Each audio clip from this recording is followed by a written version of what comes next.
In the previous episode of Enterprise Architecture Radio, we talked about thinking in systems, and then I drifted a little bit into philosophy.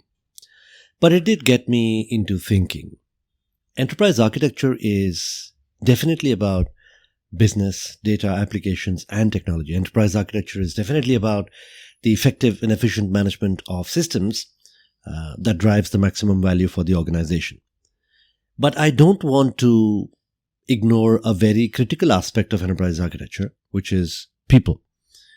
And I have covered this in one of my previous episodes, where I've covered stakeholder management and politics. But I wanted to give it a little bit of a twist this time, keeping in mind systems thinking. So many years ago, I got my first introduction to office politics when I was working for a company called Microsoft. I was a programmer then, a technical architect and a programmer, and I was naive when it comes to people. I had just started my career a couple of years ago, and I was unaware of the people aspect of enterprises and organizations.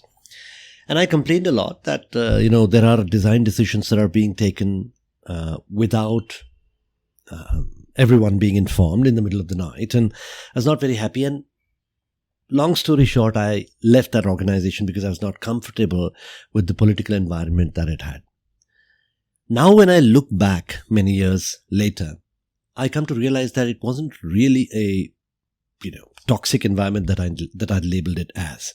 It's just that it was my understanding that was not sufficient about the environment. It was my understanding that was lacking when it came to the people within the organization. And it was I who was a failure rather than the organization itself.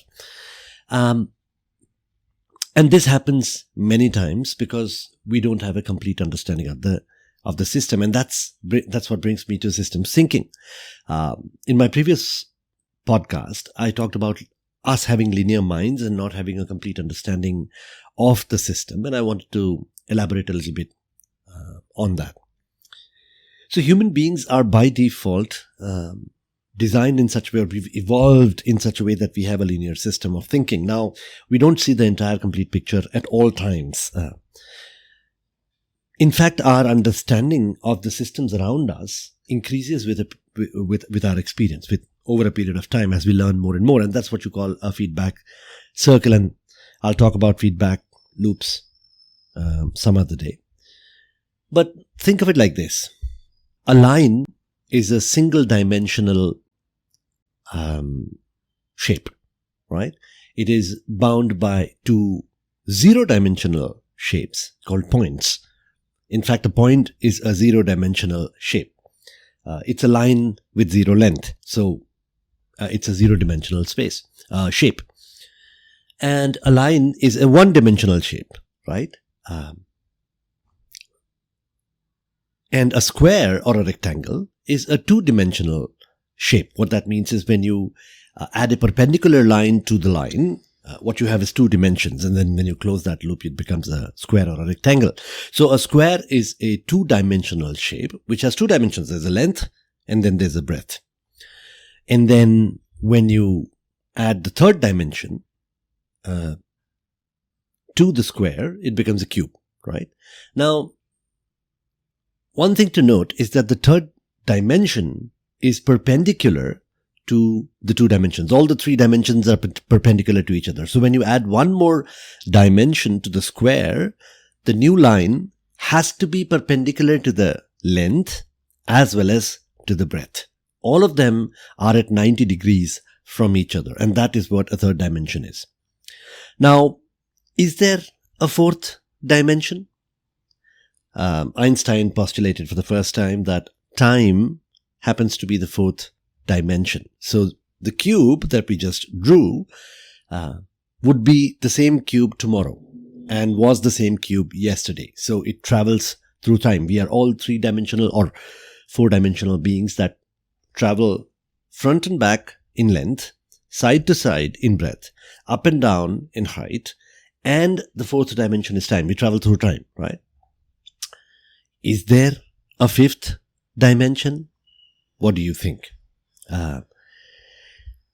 We don't know that. It's very much possible that there is a fifth dimension that is perpendicular to all these four dimensions. But I would like to believe, and that's what all physicists say, is that we are four-dimensional beings. So it is impossible for us to really perceive the fifth dimension. But forget about the fifth dimension for a moment. Even if you think about the fourth dimension, as we go through life, we don't really perceive the passage of time. We just, go to office, come back, do our sports, watch our television, and time goes by, and we don't really, on a day-to-day basis, notice the existence of time. We are impervious to it. In fact, even the length, breadth, and the height, we are practically impervious to it. We don't understand all the dimensions of the systems. There are dimensions that we ignore, right? And it is necessary because our brains are designed in such a way that we only focus on things which are absolutely necessary to us, absolutely in front of us. And that's how we are, right?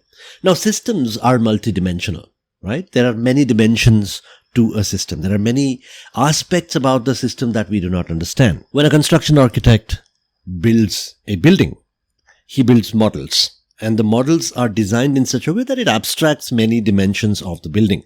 So they create a layout diagram and a cardboard diagram and layout diagram and a perspective diagram and a cardboard model to show the buyer of the house what he's going to get once the systems are built. And models are really cheap representations of the system, like I talked to you about in my previous podcast.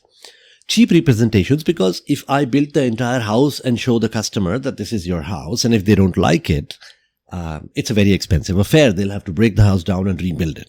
So what do? We create a cheap model, a model that represents the house but abstracts many aspects of the house, only to show what the viewer needs to see, right? A plumber will not care about a layout diagram and a perspective diagram and a cardboard model. What you would really care about is the sanitation model. How is he going to build the plumbing, right? And our electrical engineer will not care about the layout diagram or the plumbing diagram. He would care about the wiring diagram. How does he need to set the wiring for the systems, for the house? So every stakeholder or every person who is involved with the system only cares about what they need to build or they need to be involved with. So systems are multidimensional, and no single person has a full perspective of everything that the system has, right? We only look at systems, aspects of the system that we care about. And that's why we can't see the whole system. And we don't need to, really. So how does this knowledge help us? How does this knowledge help us that there are multiple dimensions of a system and that we can't see everything? It helps because it opens up our perspective. Knowing that there are other dimensions that we are not able to see, there are other aspects of the system that we are not able to see, helps us have a humility that there might be things that we don't understand yet. People are multidimensional. And this is what I talked about in the stakeholder management episode as well, that we mustn't assume that everybody that we know at work comes to work only for the benefit of the organization. Everybody has a personal aspect to them. Somebody plays sports, somebody enjoys watching movies, somebody enjoys reading, and everybody is a unique individual based on the kind of upbringing that they have, their childhood, their ethnicity, etc., right? They also have their personal preferences about what they want out of life, what they want out of work. And when they come to work, they don't just come to work because they want to benefit the organization. They come to work for various reasons. Somebody comes to work because they enjoy going on vacation. Somebody comes to work because they love what they're doing. Somebody comes to work because they want to grow the hierarchy. Somebody who comes to work for money. And so when I say, is there politics in the organization? Of course, there are biases, I'm going to say. Biases that I'm going to say help an individual to make decisions about work, right? And when somebody sees a decision that is not in their favor, or somebody sees a decision that they cannot understand, they say there is politics within the organization. For example, there has been a layoff and there has been a promotion. The person who gets laid off is going to say that there's politics in the organization, that that the person who got a promotion and I were doing the same kind of work, we were equally talented, and still a decision was taken where I was laid off and the other person sort of got a promotion. But there are so many other aspects of that decision that everybody does not understand, right? Sometimes there is a large scale layoff where a large number of people are laid off.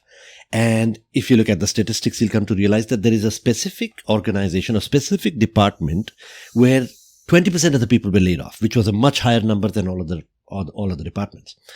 So there could be a perception created that, there was some kind of a bias or there was some politics that was done because the head of the department did not really do well or gel well with the senior leadership team. And because of that, he had to, bear the brunt. But it might very well be possible that this department was really not doing well. It was not meeting its numbers. And it was because of the head of the department's good relationship with the senior leaders that this decision was delayed by 3 years. Probably this decision was already taken 3 years ago and people would have laid off long back. But it was because of his good relationships with the leadership team that this decision was delayed. So while the people might think that there is politics, it's really, there are so many other moving parts within the organization that affect every decision that is taken. So when you encounter politics, understand that systems, organizations, people, everything is multidimensional. We may not understand the decision today, but there's a good chance that we may be able to understand it better. We might not agree with the decision for various reasons. We might not have the complete information, or because of which, and I'm not saying that the leadership team is always right, all right? There are times when they are wrong. There are times when there are real biases, right? But you also have to understand that people are multidimensional, and the bias is every single human being that lives and breathes has biases. Some biases are good, some biases are bad. Some biases help us in taking good decisions. Other biases help make our decisions wrong, which may affect a number of people who may think there is politics. So I'm just giving you a different twist to office politics and the responsibilities that the leadership team has. One way of creating a perception that there is less politics in this organization is that the leaders communicate with the people within the organization. They talk about the reasoning behind the decisions. They create an environment of transparency, which enables the people to understand the decisions, which essentially reduces the perception that there is politics within the organization. I hope you've enjoyed this podcast. Talk to me. What do you think about this podcast? Talk to me on LinkedIn. Talk to me on my Telegram group. Talk to me. Reach out to me. I'm very easy to find. Enterprise Architecture Radio is on YouTube now. Have fun.